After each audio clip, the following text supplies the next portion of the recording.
have a question for you. Am I really a flight attendant or am I faking it? That's the question I'm going to be answering somebody today because they actually said that I wasn't. I know the answer to that should be pretty obvious. There's no way she's a flight attendant. She's not pretty or skinny or nice. At least that's what I thought before becoming a flight attendant, that's what all flight attendants were. Turns out, ain't true. We're not necessarily pretty or skinny or even nice anymore. Nowadays, we even come in the short, round teapot size, like me. Hey guys, it's Erica from America, your favorite flight attendant, and today it's another Q&A where I answer the questions that you guys put in my Travel Tuesday videos, and somebody actually called BS on me. I'm going to be answering that question today, but I'm also going to be answering questions about guide dogs and traveling with disabilities. I'm going to be answering questions about neck pillows and other things. So if you guys are in, let's just jump straight into this.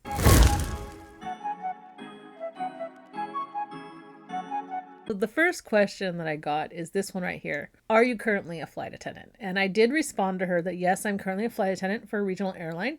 My hub is at O'Hare Airport. I'm not allowed to name the airline for this kind of social media according to my contract, as it could get me fired. When I retire though, I will definitely mention it. And then underneath that, Elefante says, don't believe this chick is a flight attendant. I figured people would eventually assume that I'm lying because there's so much fake stuff on YouTube. But the truth is I'm a flight attendant, and while I cannot name what company I fly for because of contractual reasons, I try to think of like, how else can I prove it? And there is proof all over the internet, not only that I'm a flight attendant, but what airline I work for. Because back in 2017, when I first got hired and when I graduated, if you were to go on my Facebook page, you would find pictures of me and my class. Also, if you were to go find me on Facebook, you would find that a few months ago, I happened to mention how my roommate from class passed away last year, my really good friend Elizabeth. And it was very difficult. I thought about making a video to just honor her, but I didn't want to make people think that I was trying to, I didn't want to be accused of selling her name to make money, if that makes sense. But you can find that. I have shown my suitcase before that I have the typical flight attendant suitcase. Yes, you can buy something like that from Travel Pro, but when I looked at Travel Pro, you can't find them with the hook on it. That I showed in the video with Ali Smalls. But I kept thinking, what can I show? What can I show? See, here's the thing. According to our contract, if we do any kind of social media and we mention their names, either our airline's name or our mainline airline's name, we could get fired. And I know there's a lot of flight attendants out there that totally record in their uniform. We are technically not supposed to do that. So as long as they keep it G-rated, as long as they keep it clean, the airlines won't go after them. But the minute they post something that goes against the company's values, like something political, something that's like Nazi related, something that's homophobic or disability phobic or negative in any kind of way that the company does not want associated with its name, they will come after us and they will fire us. That's why I am very careful not to say what company I work for. But for those of you that are still wondering, I can show you this, my flight attendant agreement. I'm covering it with a letter that I got from a passenger about my flying. It is an older letter, but I happened to find this the other day when I was packing. If you've been watching my videos, you might know that I'm in the process of selling my house. I thought I was done with this studio, but apparently my buyer has a VA loan and we might not be closing until February, which will suck because I'm going to be flying in February again. I bid for reserve, which means I bid to be on call so that I can fly less. And I do that because I am an older flight attendant and I have a lot of pain issues, but I still want to fly because I do love flying. Plus, I've been flying for 8.5 years and I need to fly for another 4 years before I earn flight benefits for life. Will I make it or not? I don't know. But anyway, this is the flight attendant agreement. In case you can't tell, there's a lot of dust on it because it's been sitting in a closet for the last 6 years. Yes, I've been a flight attendant for 8.5 years, but I've only lived in this house for 6 years. So 6 years ago, I stuck it in a closet and that was the end. If you want to see the letter, the name is on the back of it, just so you guys can see. That's how big a flight attendant contract is. Isn't that crazy? I think it's like 1,400 or 1,500 pages. It absolutely says everything that has to do with our lives. So, to answer the first question, yes, I'm currently a flight attendant. I try not to fly as much as I can. I like to joke around that I'm a flight attendant. I don't like to fly, but I do fly, and I flew a few days ago.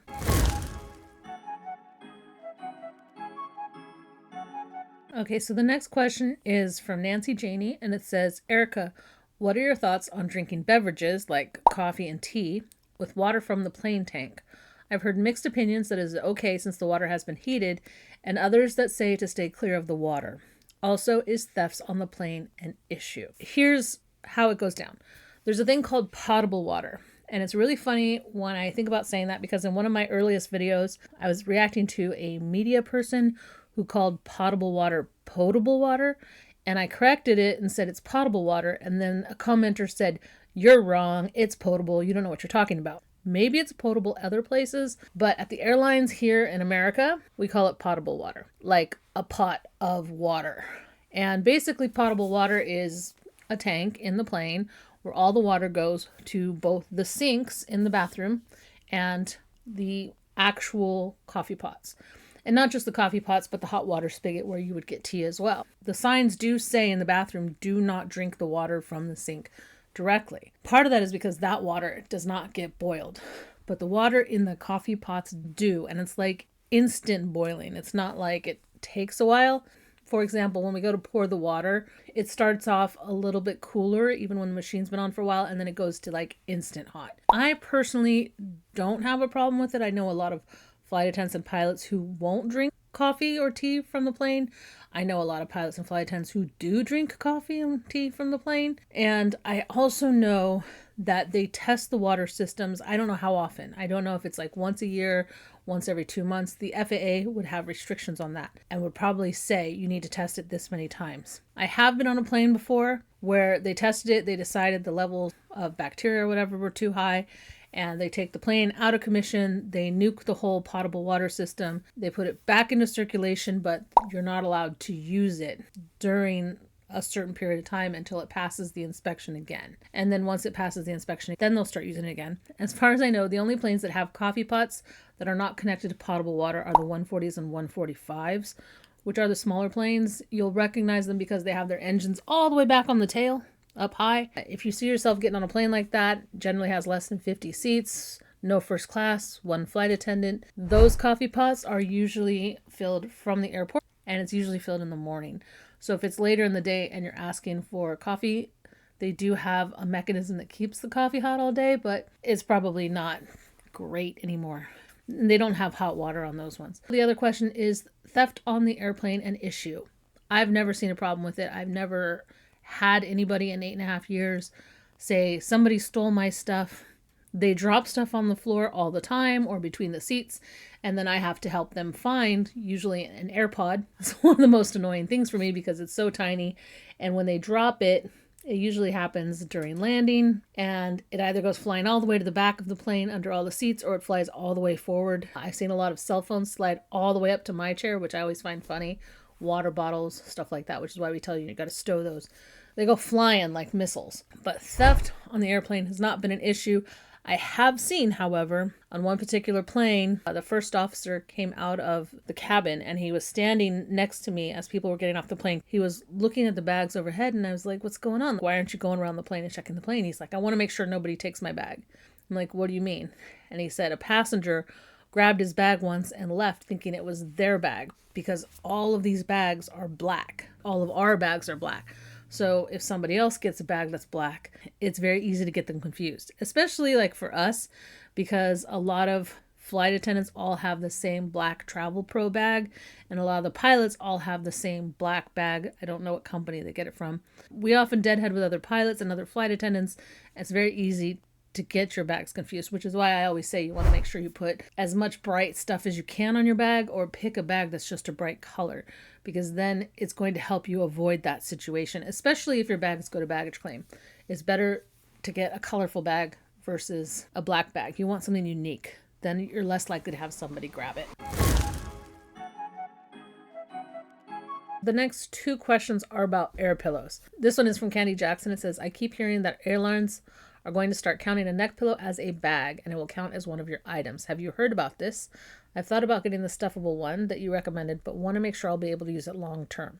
I did go ahead and ask the gate agents the other day. I asked a couple different ones to see if they'd heard anything. They have not heard anything about that. As far as they know, it's basically the same thing as your jacket. They don't really count it as carry-on." The other question having to do with that says, "My stuffed pillow will get through then for Sun Country.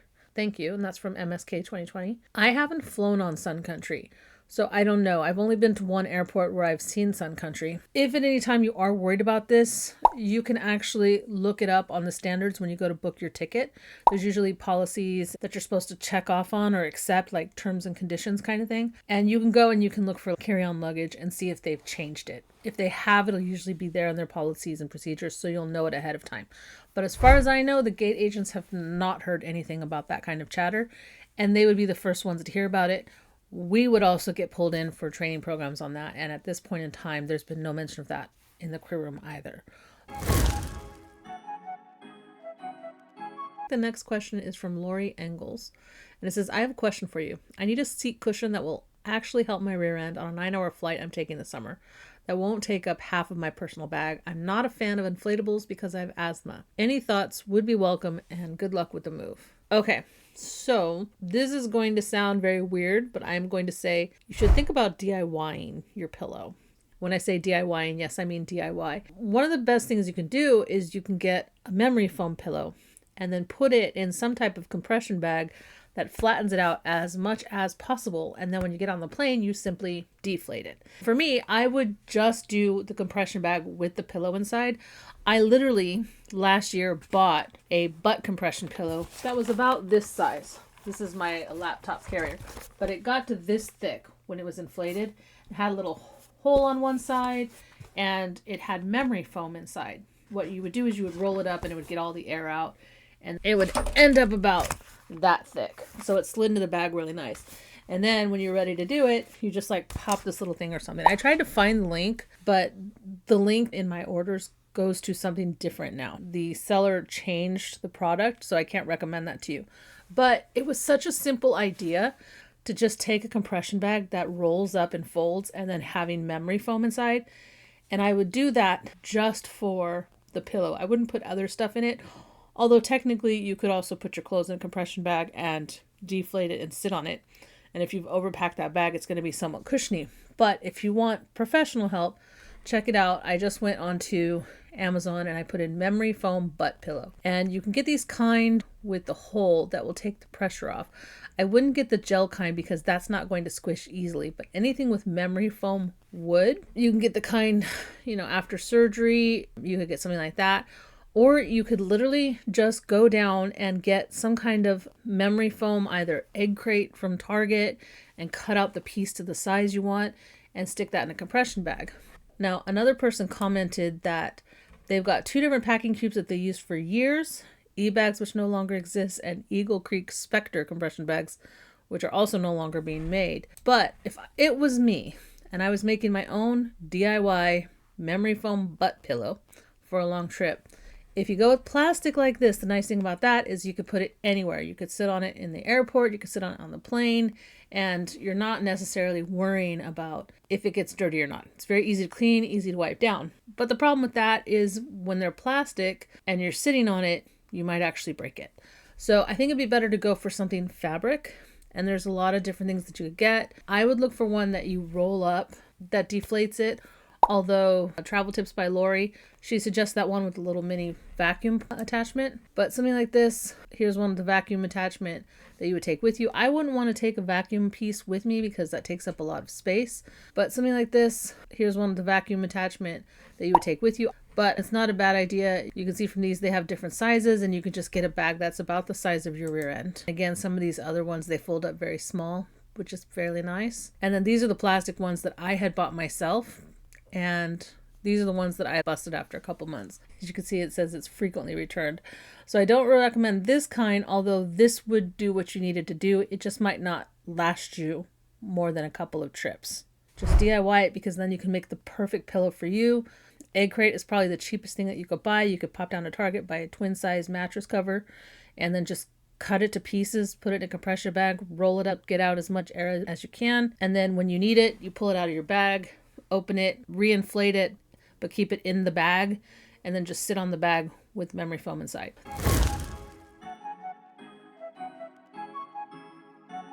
From Laura Nakata, and it's kind of a 2-part question. She says, I travel with a guide dog.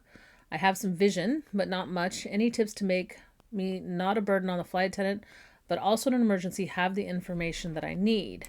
And then the next part of the question is, I don't always understand the safety information as far as like exactly where the emergency exits would be. And I also get disoriented very easily. Any tips? Okay, so let me start with the first part of that question. It is the flight attendant's responsibility to give each handicapped person that they've identified basically a mini safety briefing. And that safety briefing goes along the lines of your nearest exits are the door you came in and the door straight across from it, or the doors behind you.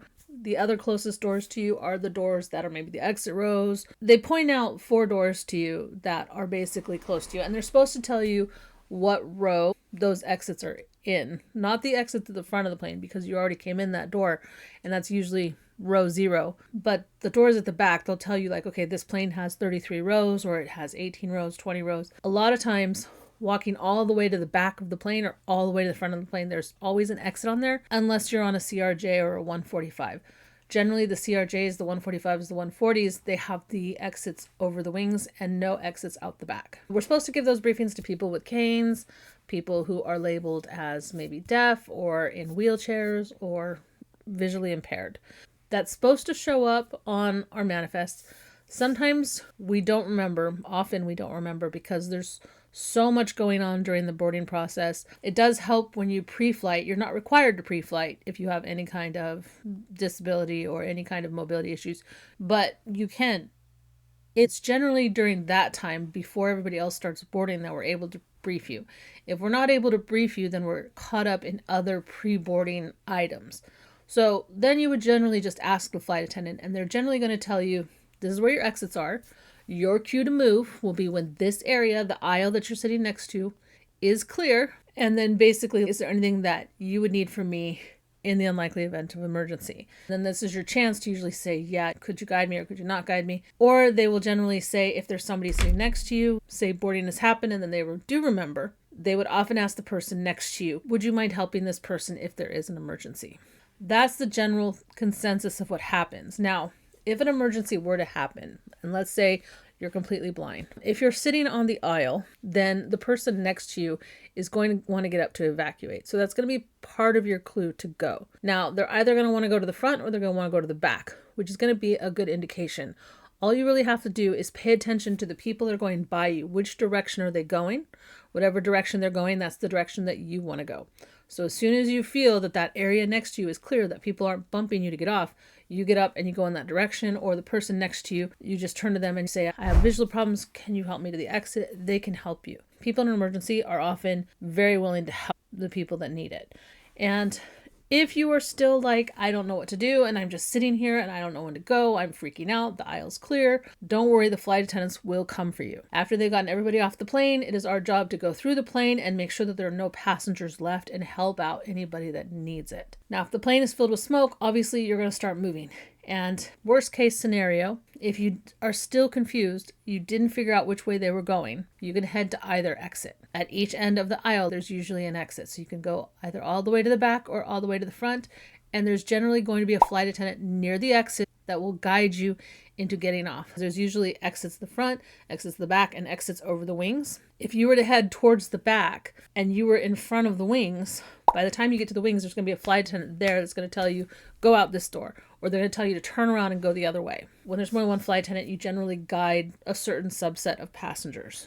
There will be instructions if an emergency were to happen. Just head to the front or head to the back. A flight attendant will be at either end and they will guide you, and you do have the right to ask for them to give you a safety briefing when others are not getting the safety briefing, like a private safety briefing. They generally like to do that before the other passengers get on the plane. Okay, so here's another thing to know. Most planes are what they call nose high. So if you guys were to land in water, you'll feel that it would be a different sound, a different feeling than if you were to land on ground. If you land on the ground and your wheels land, you'll know that feeling. That's just your typical landing. Maybe it'll be a little too jarring. If the wheels were not to come down, you might land on the belly of the plane and you would hear like scraping and grinding, that kind of sound. But if you were to land on water, obviously you would hear a splash and it would be a different feel. Something like a boat on water, bouncing up and down. Flight attendants would also announce if it was going to be a water landing. Most planes are what they call nose high. That basically means that the nose would start to rise and the tail would start to sink. So on a large majority of the planes, the exit towards the front of the plane is going to be the safest usually in a water landing, unless something has gone wrong in the front. But most of the time, they're designed so that the tail will start to sink first. All the weight and the cargo is towards the back of the plane. So as long as the exits are above the water, they're considered safe exits.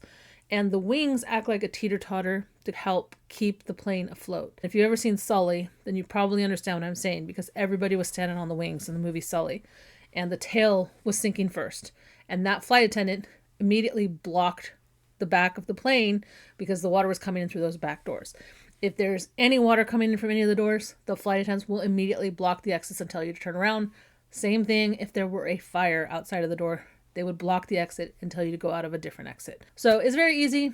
If you can't see, just follow the direction of the people. Try to wait until the aisle's clear so that way you don't get hurt. Nobody's pushing you. Nobody's shoving you. Just note which direction they're going in. As you get closer to the exits, you're going to hear flight attendants saying something along the lines of, come this way, jump and slide, don't take anything with you.